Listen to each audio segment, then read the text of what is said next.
Railways are part of the fabric of London, and love them or hate them, without them, the city couldn't function, and it certainly wouldn't have grown to the size it is today. London's sometimes troubled relationship with the train began more than 150 years ago.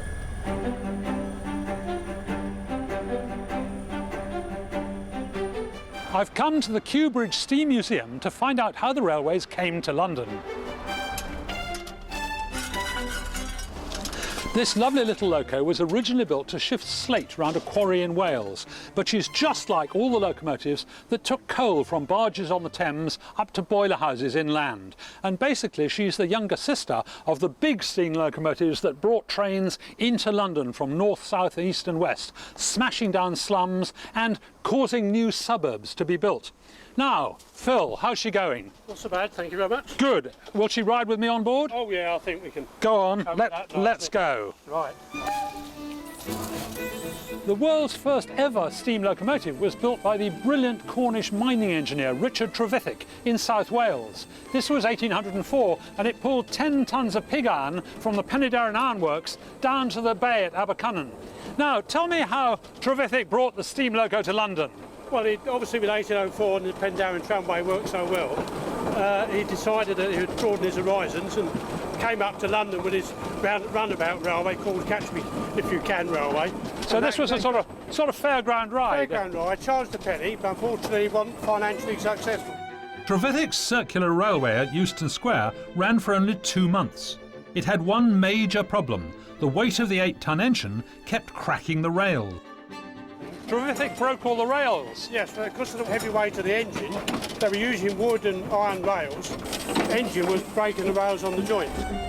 Trevithick's rails were made of brittle cast iron, and it wasn't until George Stephenson came up with a wrought iron alternative that the railway age really arrived.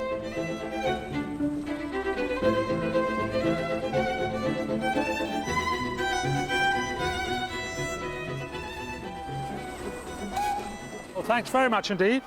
Great ride. The first railway built specially for passengers ran from Liverpool to Manchester and opened in 1830. The line was surveyed and built by George Stephenson, and the locomotive, Rocket, brilliant leading-edge technology, was built by his son, Robert. Now, the first railway didn't come to London for another 6 years after that, and when it did come, it had to come in by a rather unusual route.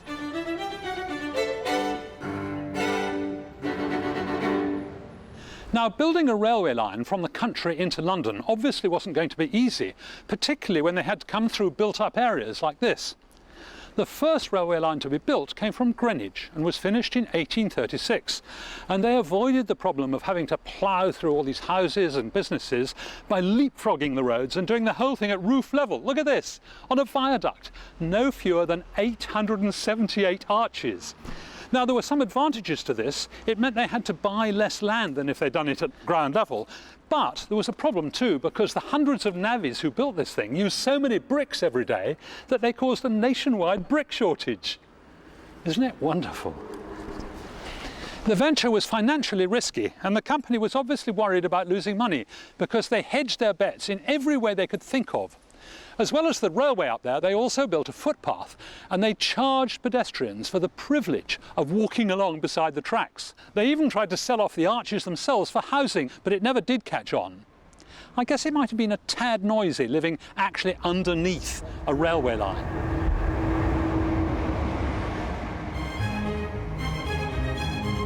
Nearly 170 years later, the viaduct is still in use. Trains run all the way to Dover now. Even though it was expensive, the train service itself still proved popular. Surprisingly though, the idea of commuter lines didn't immediately take off. All the next railways into London were not intended for commuters at all, but for freight. And they were more often than not promoted by businessmen from other parts of the country who wanted to get their goods to markets in London. During the 1820s and 30s, Birmingham businessmen were sending 1,000 tons of goods to London every week by canal, and they thought probably they ought to have a railway. So they consulted the great George Stephenson, and he said, "I suggest you employ my son Robert to build it." So they did, and he built the Birmingham-London Railway. It was a colossal job. He employed 20,000 men, and it took them almost 5 years. And one of the biggest engineering feats on the whole line was this cutting here. This is Chalk Farm. And it may not look very deep, it's maybe 15, 20 feet, but the fact is this goes for 30 miles all the way to Tring. Now they had to do it just with picks and shovels and wheelbarrows. There were no bulldozers or anything, it was pure manual labour by the navvies. And it's said that it took as much manual labour to dig this cutting as to build one of the great pyramids of Egypt. Amazing. The terminus of the new railway line was at Euston. The Victorians built elaborate and imposing stations in order to reassure their passengers that rail travel was safe. This neoclassical arch stood until the 1960s, when developers levelled it when they redesigned the station on what they thought were more practical lines. These gatehouses are all that remain. Rumour has it that the arch itself is at the bottom of the Lee River. Not all Victorian railway stations were destroyed, some still survive, like this gem, St Pancras. The Victorians loved building huge, great railway stations with massive engine sheds, and this is St Pancras, from the great Victorian building at the end to this huge arch here. They really liked showing off. And now it's a building site because Eurostar is going to come here, and the Eurostar trains are 400 metres long, so they've had to extend it all the way to there, double the length of the engine sheds. It's going to be fantastic, and you'll be able to go direct from here to Paris in 2¼ hours. All I need is a ticket. To find out how this vast building site works, I've come to meet the contract manager, Ailey McAdam. Ailey, how many chaps have you got working here? About 850 at the moment. Wow. Who built this building in the first place? William Barlow, he was the designer and he also supervised the construction. Tremendous achievement. At its time, this was the largest single arch building in the world. Now, surely the roof's always been black corrugated iron, hasn't it? No, what you see there is a temporary cover. So what was there before? Ridge and furrow, which is like valley glass. trough, glass. And we're returning it back to its former glory, so to speak. You're putting in glass again? That's right. We have light streaming down into the shed, making this whole building feel completely different than it does at the moment. Well, I think that's absolutely fantastic. Can we go and have a look downstairs? Let's go. Right. So now we're down underneath the platforms, right? The trains are coming up there. That's right. And this is underground. Yes. And this is still Victorian.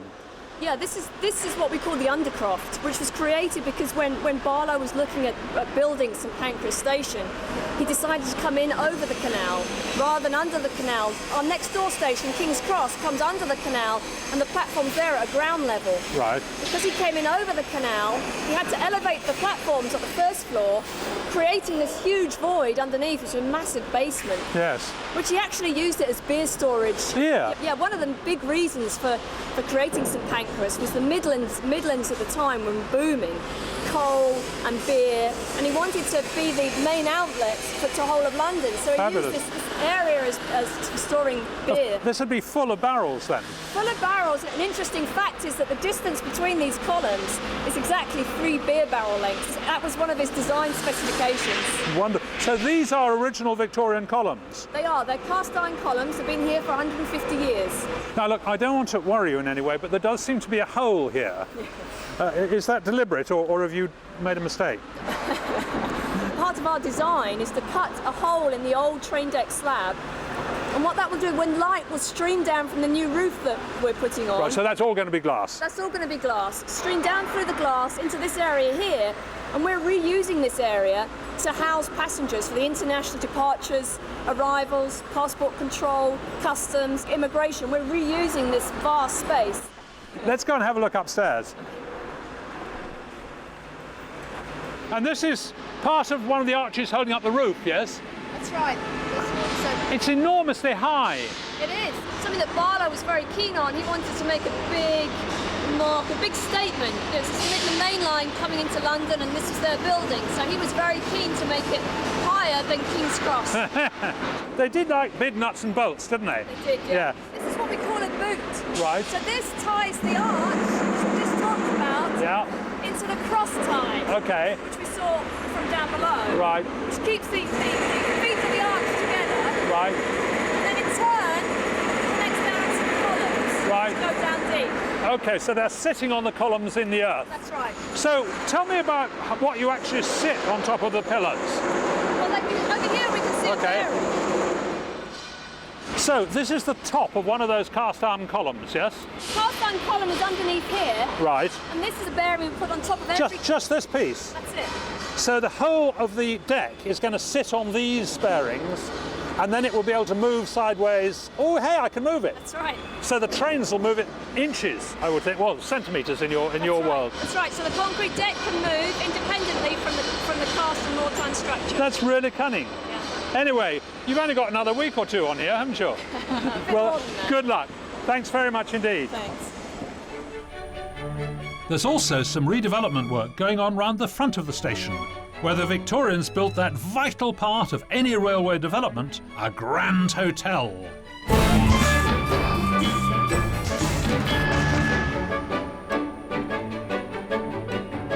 In 1868, the Midland Railway built their new station at St Pancras. But the building most of us recognise as St Pancras isn't actually the station at all. In 1873, St Pancras Station was joined by the Midland Grand Hotel next door, built by George Gilbert Scott. Now, the chap who knows about it is Angus Berg. Hello, Angus, who's managing director. Now, I gather that Scott had built only churches and workhouses before this.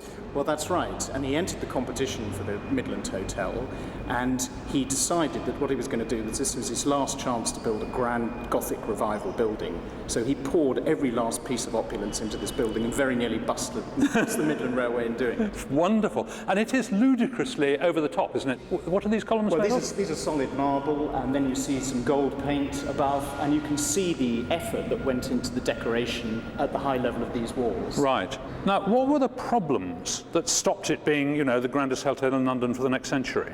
Well, it was the grandest hotel in London when it opened, but it had certain issues. Right. One was that there were only 8 bathrooms. 8 bathrooms? For 240 bedrooms. But that means you'd have to queue for an hour. Well, you have a bath brought to your room by your servants, and this was the other problem, is that social change meant that people didn't travel with their servants. Right. Now, what's the grandest thing in the whole building? Well, the grandest thing in the building is the grand stair, and I think we should go and have a... OK, after you. The grand staircase has more than 800 steps, and the best bit's at the top. So what were some of the other problems? There were no lifts, no running water in the rooms, no central heating, and no electricity. Yes, I guess that would be slightly difficult. Not all the hotel's guests were well behaved.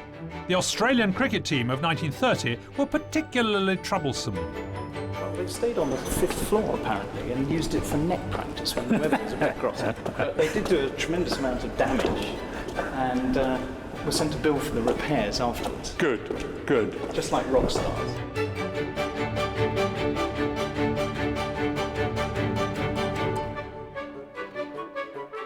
So this is the top of the grand staircase, and I'm very careful not looking down. It's quite high enough to terrify me. The painting here is quite spectacular, isn't it? Well, that's right. This is chastity here and temperance over there. I thought the Australians stayed up here. Well, I obviously didn't read the signs. Wonderful, and the whole roof covered with stars. That's right, and this really is a magnificent piece of painting, and this has been restored fairly recently, as a matter of fact. You're going to turn this back into a hotel, yes? That's right. Well, it was a fantastic 5-star hotel, but because of the problems that I mentioned earlier, it closed in 1935, and really, apart from being used very briefly as offices for British Rail, the building's been empty ever since. So after 70 years, we're going to bring it back as a 5-star hotel, probably the best 5-star railway hotel in Europe. Wonderful.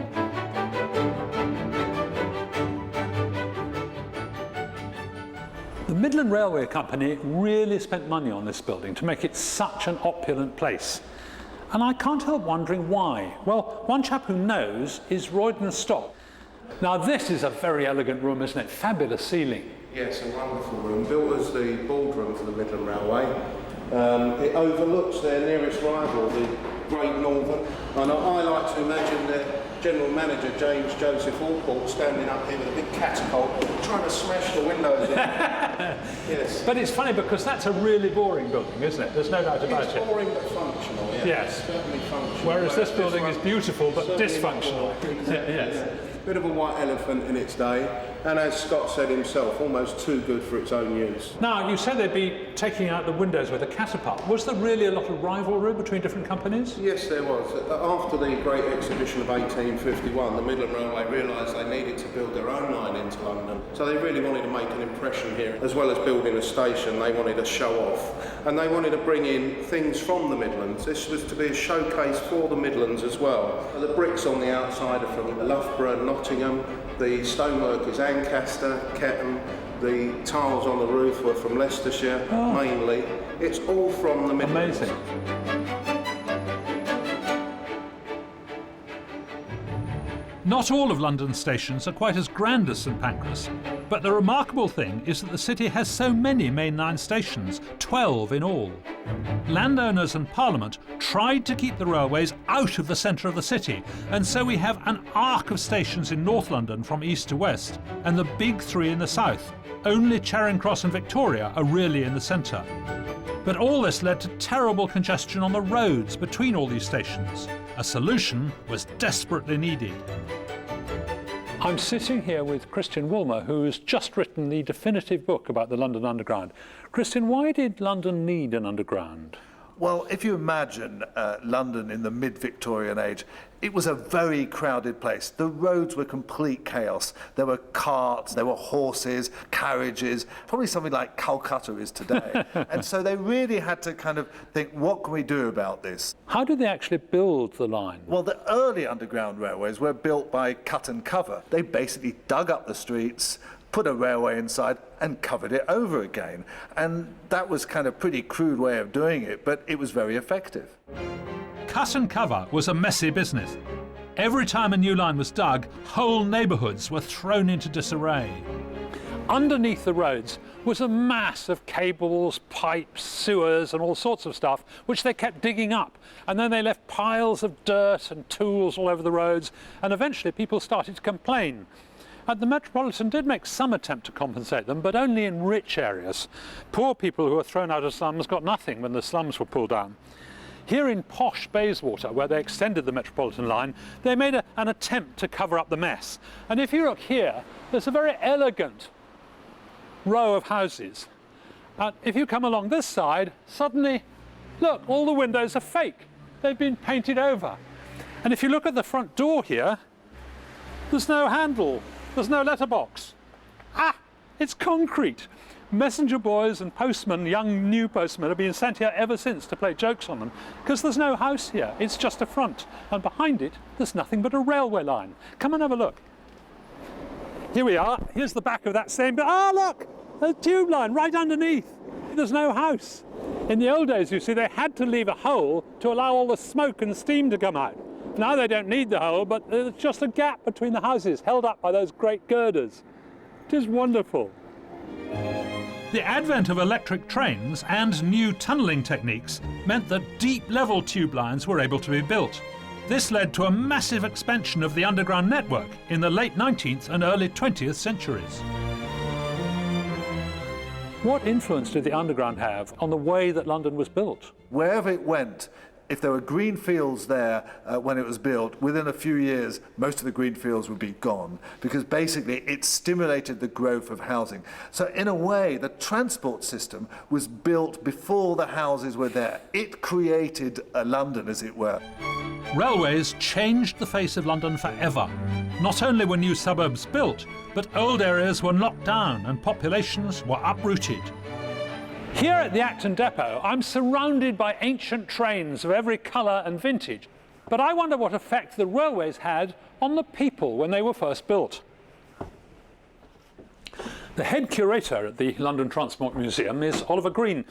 Oliver, what were the consequences of the building of the railways for the people who lived there? Well, it would depend who you are, really.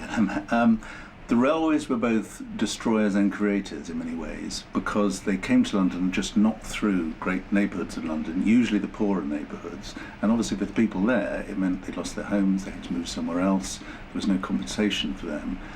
But at the same time, once the railways were established, they were creating jobs, they were bringing more opportunities to London, they were bringing goods to London, passengers to London.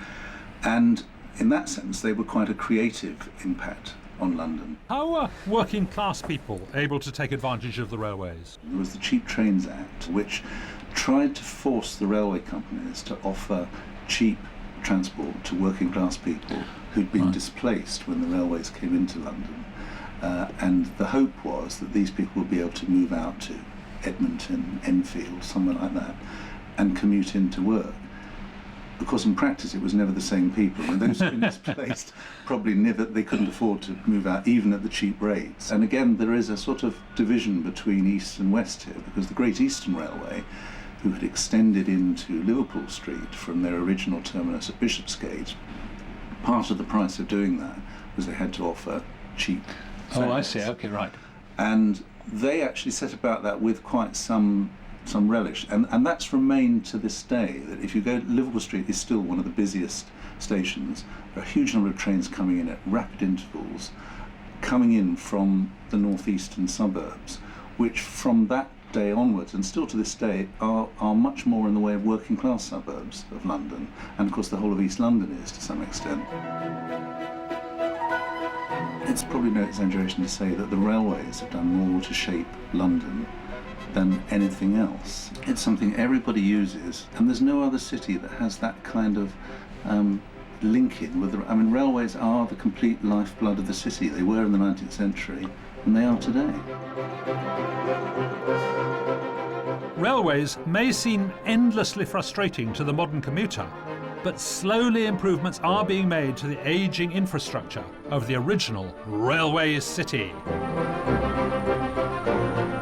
With the world's first overground and underground rail networks, railways have always had an important effect on the development of the city. And because there are always extensions in the pipeline, that's going to go on into the future. And that means that Londoners can move away from the centre and still remain within easy reach of their workstations.